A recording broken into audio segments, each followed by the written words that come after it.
వెట్రివేల్ మురుగనికి హరోహర.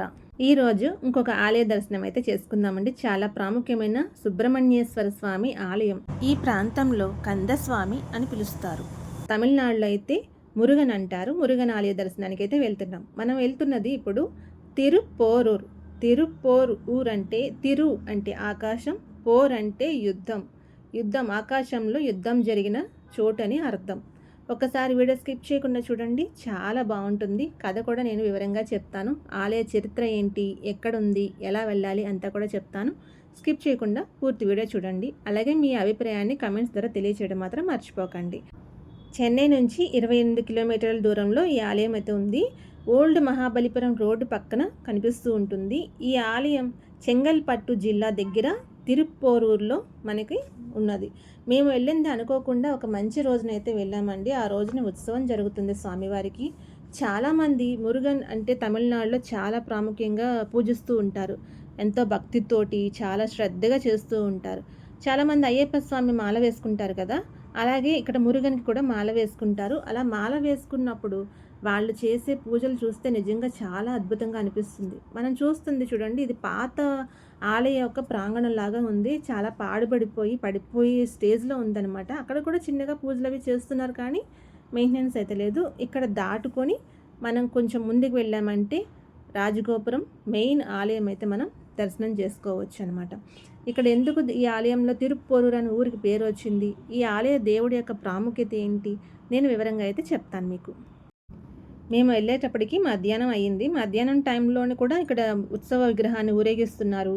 చాలామంది కావిడిలు అవి తీసుకొని వస్తున్నారు. ఇక్కడ మనం చూస్తుంది రథానికి రెడీ చేసి పెట్టారనమాట. అక్కడ కావిడి అనేది ఏంటంటే సుబ్రహ్మణ్య స్వామికి అంటే ఇక్కడ మురుగనికి మొక్కుకొని వాళ్ళు రథంగా పూజ చేసుకొని మాలలు వేసుకొని ఎక్కడెక్కడి నుంచో నడుచుకుంటూ వస్తారండి, కావిడి మోసుకుంటూ. దాంట్లో వాళ్ళు మొక్కుకున్న ప్రసాదాలు లేదంటే స్వామివారికి సమర్పించుకోవడానికి ఏమన్నా నైవేద్యాలు అటువంటివన్నీ దూర ప్రాంతాల నుంచి కూడా చాలా దూరం నుంచి నడుచుకుంటూ వస్తారు. ఇక్కడ ద్వారం కనిపిస్తుంది కదా, దీనికి ఆపోజిట్లోనే అతిపెద్ద కోనేరు కూడా ఉందండి. నాకు ఇక్కడ కరెక్ట్గా ఉత్సవం జరగడం వల్ల కోనేరు అనేది వీడియో తీయడం కుదరలేదు. ఉత్సవ విగ్రహం లోపలికి వెళ్ళడం వల్ల మళ్ళీ రద్దీ ఎక్కువ అవుతుందని చెప్పేసి మేము లోపలికి వెళ్ళడం జరిగింది. కోనేరు వీడియో తీయడం కుదరలేదు, ఏమనుకోకండి. మీరు వెళ్తే మాత్రం ఒకసారి దర్శనం చేసుకోండి. మనం లోపలికి వెళ్ళగానే మొదటిగా దర్శనం చేసుకునేది ఎప్పుడూ కూడా వినాయకుడిని దర్శనం చేసుకున్న తర్వాతనే కదా మనం ఏ పూజ అయినా స్టార్ట్ చేస్తాం. అలాగని ఇక్కడ వినాయకుడిని దర్శనం చేసుకొని లోపలికి వెళ్ళగానే మనకి చూడండి పెద్ద ప్రాంగణ చుట్టూరు చక్కగా ధ్వజస్తంభం చుట్టూరు ఒకటి కట్టారనమాట. కొత్తగా కడుతున్నారు, ఇంకా రెనోవేట్ కూడా చేస్తున్నారు. ఆలయంలో మొక్కుకొని చాలామంది పిల్లల కోసం అని పెళ్ళి కోసం అని చెప్పి మొక్కుకొని అక్కడ తూకం ఉంది కదా, కనిపిస్తుంది కదా తక్కడ మనకి, త్రాసులో కూడా చాలామంది మొక్కుకొని ప్రసాదాలు అవి వేస్తూ ఉంటారు.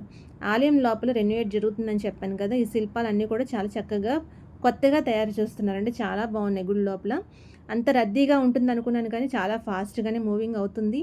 మీరు వెళ్ళాలనుకుంటే కనుక కొంచెం ముందుగానే ప్లాన్ చేసుకొని వెళ్ళండి. ప్రాముఖ్యమైన రోజుల్లో వెళ్ళారంటే కొంచెం ఆ రద్దీలో మీరు ఇబ్బంది పడే అవకాశం అది ఉంటుంది. కాబట్టి ముందుగానే ప్లాన్ చేసుకొని చూసుకొని వెళ్ళండి. ఇంకా ఈ ఆలయ చరిత్రకు వస్తే ఈ ఆలయం ఎందుకు ప్రాముఖ్యమైనది చెప్తాను. ఈ ఆలయంలో చరిత్ర ప్రకారం సుబ్రహ్మణ్యేశ్వర స్వామి మురుగన్, తమిళంలో మురుగన్ అంటారు. పురాణ కథనం ప్రకారం మురుగన్ వచ్చి చాలామంది రాక్షసులతో యుద్ధం చేశారు కదా, అలాగే ముఖ్యంగా మురుగన్ వచ్చి 3 చోట్ల యుద్ధం చేశారండి. 1 సముద్రంలో, 2 భూమిపైన, 3 ఆకాశంలో. సముద్రంలో యుద్ధం చేసిన ఊరి పేరు వచ్చి తిరుచందూర్లో సూరసంహారం అనేది ప్రతి సంవత్సరం చాలా పెద్దగా చేస్తూ ఉంటారండి. మీరు కూడా టీవీలో చూసే ఉంటారు, లైవ్ టెలికాస్ట్ కూడా ఇస్తారు. లేదంటే ఈ సంవత్సరం చూడడానికి ప్రయత్నించండి, నేను కూడా మీకు అప్డేట్ ఇస్తూ ఉంటాను. ఇంకా భూమిపైన చేసినదైతే తిరుప్పరకుండం అని చెప్పి ఒక ఊరు ఉంది ఇక్కడ దగ్గరలోను, చెన్నైకి దగ్గర. అది కూడాను అది తిరుప్పరకుండంలో భూమిపైన యుద్ధం అయితే చేయడం జరిగింది. ఇప్పుడు ఆకాశంలో తిరుప్పోరూరులో చేశారు. మనం ఇప్పుడు చూస్తున్న ఆలయం వచ్చి ఆకాశంలో యుద్ధం చేసిన ఆలయం అన్నమాట. మురుగన్ సూర సంహారం చేయడానికి ఈ ఆకాశంలో అయితే ఈ ఆలయంలో యుద్ధం చేశారు. తారకాసురుడు అనే రాక్షసుడితోనే సుబ్రహ్మణ్యేశ్వర స్వామి ఈ ఆలయంలో ఆకాశంలో యుద్ధం చేయడం జరిగింది. ఆకాశంలో పోరు చేశారు కాబట్టి ఆకాశంని తిరు అంటారు. పోరు అంటే యుద్ధం, కాబట్టి ఈ ఊరికి తిరుప్పోరూర్ అనే పేరైతే వచ్చింది. మనం ఇప్పుడు చూసింది వచ్చి స్వామివారి ఉత్సవ విగ్రహం, కళ్యాణ విగ్రహం అంటాం కదా, అది బయట చూపించాను. లోపల కెమెరాలు అది ఎలో లేదు. జస్ట్ లోపలికి వెళ్ళగానే తీసాను. లోపలంతా ఇలా ఉంది. తర్వాత బయటకు వచ్చేస్తామన్నమాట. ఇక్కడ కూడా ఉత్సవ విగ్రహాలకి పూజలు అవి డైలీ జరుగుతూ ఉంటాయండి. నిత్య పూజలు అంటారు కదా, జరుగుతూ ఉన్నాయి. చాలా బాగుంది. ఇక్కడ కూడా మొక్కుకుంటున్నారు అందరూ కూడా. మనం తిరుపతిలో తలనీలాలు ఎలా ఇస్తామో అలాగా ఈ ఆలయంలో కూడా తలనీలాలు ఇవ్వడం, కళ్యాణం చేయటం చాలా అయితే ఉన్నాయన్నమాట. మనం చూస్తున్న విగ్రహం సుబ్రహ్మణ్యేశ్వర స్వామి అగస్త్య మహర్షి యొక్క విగ్రహము. అగస్త్య మహర్షి ఈ ప్రాంతాన్ని సందర్శించారని నమ్ముతారు ప్రజలందరూ. ఇక్కడ చూడండి, చాలా వరకు కూడా చాలామంది పిల్లల కోసం పెళ్లి జరగాలని చెప్పి అక్కడ బయట మనం చూసామంటే ఉయ్యాల అమ్ముతారు, పసుపు కొమ్ములు అమ్ముతూ ఉంటారనమాట. ఆలయ ప్రాంగణంలోనే పూజ సామాన్తో పాటు అవి తీసుకొచ్చి ఎంతో నమ్మకంగా అక్కడ చెట్టుకైతే కడుతూ ఉంటారు.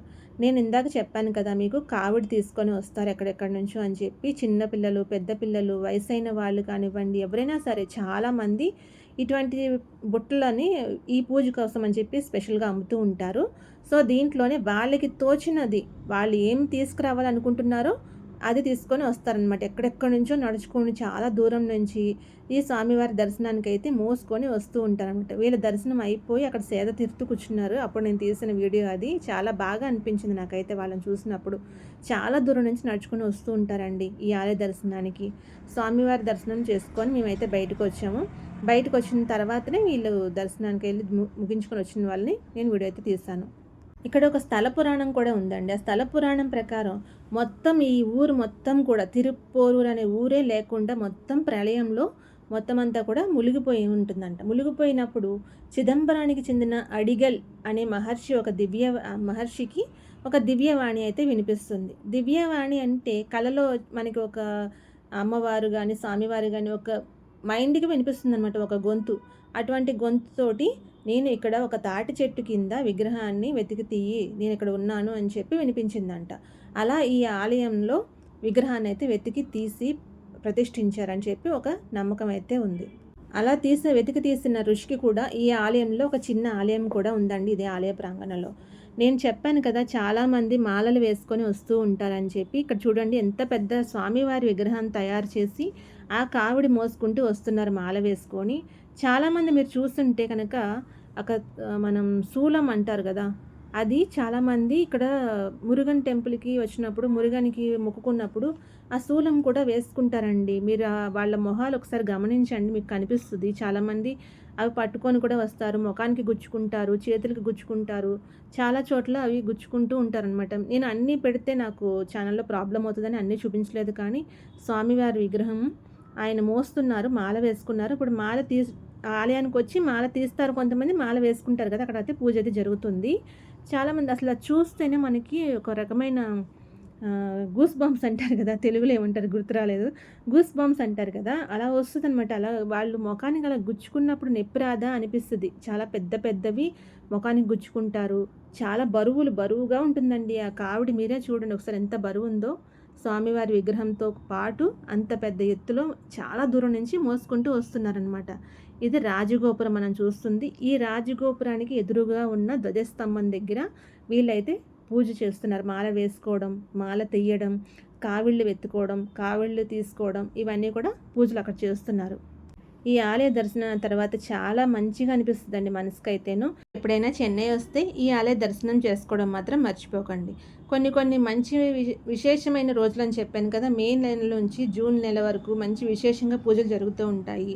అలాగే దసరా నవరాత్రులు పూజలు జరుగుతూ ఉంటాయి. అటువంటి టైంలో మాత్రం కొంచెం చూసుకొని జాగ్రత్తగా రండి. ఇక్కడ మనం ధ్వజస్తంభం చూస్తున్నాం కదా, ధ్వజస్తంభానికి ముందర కూడా వీళ్ళు చాలామంది మొక్కుకుంటారు దిష్టి తగలకుండాను. అలాగే కొన్ని మొక్కులు ఉంటాయి కదా, దానికి ఏంటంటే కొంచెం ఉప్పు మిరియాలు కలిపి అమ్ముతూ ఉంటారు. అవి కూడా ధ్వజస్తంభం దగ్గర పోస్తూ ఉంటారు.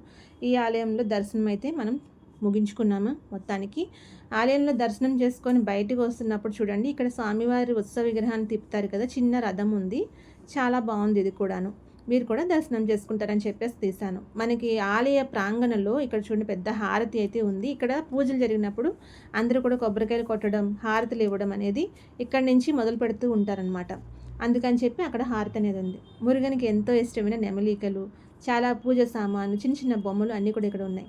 వస్తున్నప్పుడు చూస్తే ఇంకొక ఉత్సవ విగ్రహం కూడా ఇక్కడైతే కనిపించిందండి.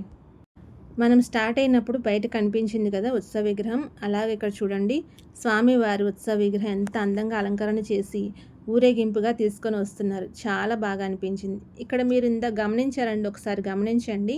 చాలామంది ఆ శూలం అనేది ఫేస్కి అయితే గుచ్చుకోవడం, ఆడవాళ్ళు చిన్నపిల్లలు పెద్దవాళ్ళు అని తేడా లేకుండా చాలామంది అయితే గుచ్చుకుంటూ ఉంటారు ఆ శూలం అనేది.